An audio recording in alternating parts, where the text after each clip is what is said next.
Doctor की बेटी और नौकर के मर्डर की ऐसी कहानी जिसमें कातिल ने सीबीआई के बड़े बड़े अफसरों को घनचक्कर बना दिया। गाजियाबाद में विशेष रूप से गठित सीबीआई अदालत में चार्जशीट दाखिल की।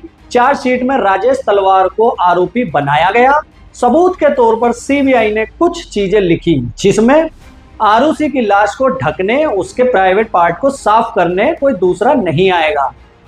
हेमराज की हत्या के बाद उसके शव को छत पर कैसे पहुंचाया गया, जबकि सीढ़ी का ताला तो बंद था। सीबीआई के मुताबिक किसी भी बाहरी व्यक्ति के घर के अंदर आने के सबूत नहीं मिले। हेमराज की लाश को छत पर पहुंचाने के बाद राजेश तलवार ने खूब शराब पी और सबूत मिटाए। कोर्ट ने सीबीआई की दलील देखी तो बकवास बता दिया। जज ने कहा इसमें सिर्फ कहानियां हैं, सबूत कहां हैं।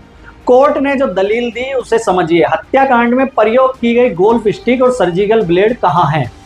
हेमराज के खून के धब्बे और राजेश और नुपुर पर क्यों नहीं मिले? राजेश और नुपुर से अलग अलग पूछताछ हुई लेकिन कोई अंतर नहीं मिला।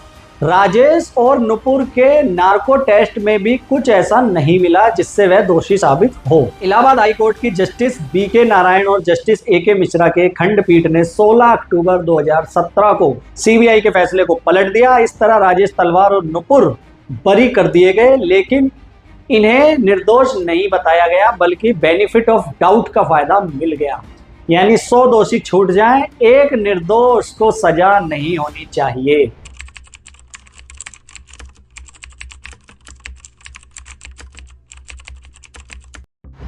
डॉक्टर की बेटी और नौकर के मर्डर की ऐसी कहानी जिसमें कातिल ने सीबीआई के बड़े बड़े अफसरों को घनचक्कर बना दिया।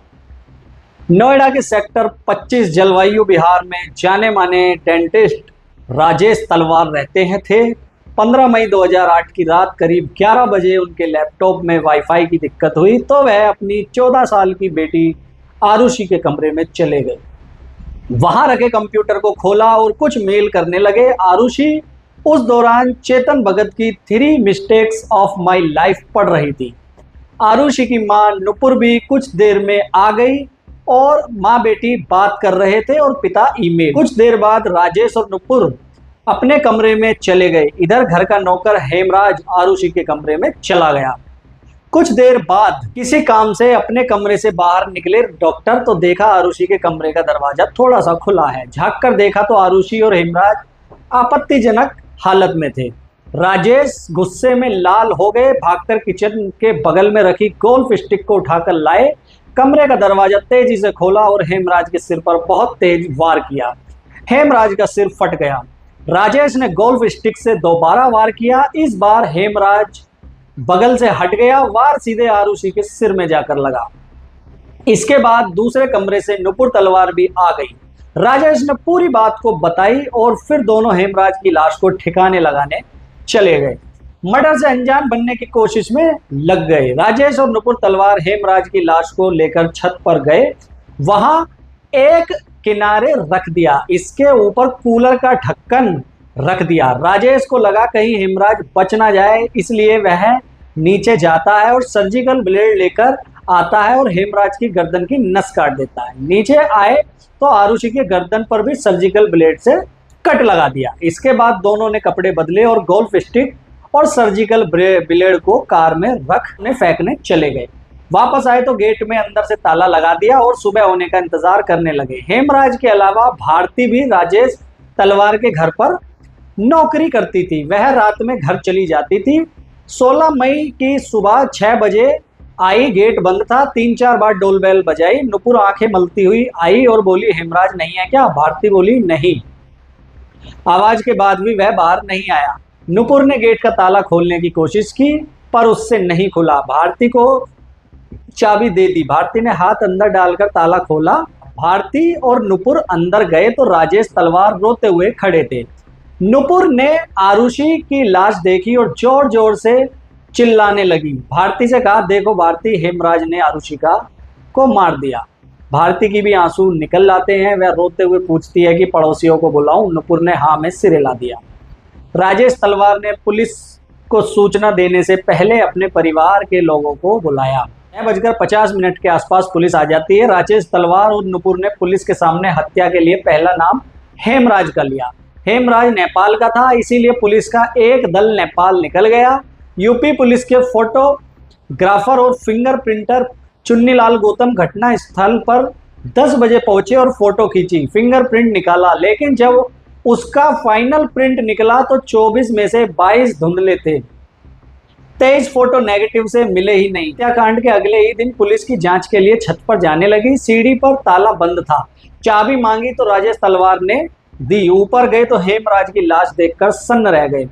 अब पुलिस का शक बढ़ता गया। अभी तक पुलिस हेमराज को दोषी मान रही थी, लेकिन उसकी लाश मिलने के बाद आईजी पुलिस गुरुदर्शन सिंह ने केस को ऑनर किलिंग बता दिया और 23 मई 2008 को राजेश तलवार को गिरफ्तार कर लिया। उस वक्त राज्य में मायावती की सरकार थी। लोगों ने जांच पर सवाल उठाए तो केस सीबीआई को ट्रांसफर किया गया। सीबीआई ने राजेश तलवार का नार्को टेस्ट करवा दिया, लेकिन कुछ नहीं मिला। इसके बाद जांच टीम ने राजेश को क्लिनिक में काम करने वाले नौकर राजकुमार, विजय मंडल और कंपाउंडर कृष्णा से पूछताछ शुरू की। यहां भी सबूत नहीं मिले। सीबीआई ने सितंबर 2009 में स्पेशल जुडिशियल मजिस्ट्रेट प्रीति सिंह को रिपोर्ट भेजी। प्रीति सिंह ने सीबीआई की क्लोजर रिपोर्ट को खारिज कर दिया, कहा फिर से जांच करिए। अब जांच की जिम्मेदारी सीबीआई की दूसरी टीम को मिली। इसका नेतृत्व एजीएल कोल को सौंपा गया। दूसरी टीम ने तलवार परिवार के तीनों नौकरों को छोड़ दिया। गाजियाबाद में विशेष रूप से गठित सीबीआई अदालत में चार्जशीट दाखिल की। चार्जशीट में राजेश तलवार को आरोपी बनाया गया।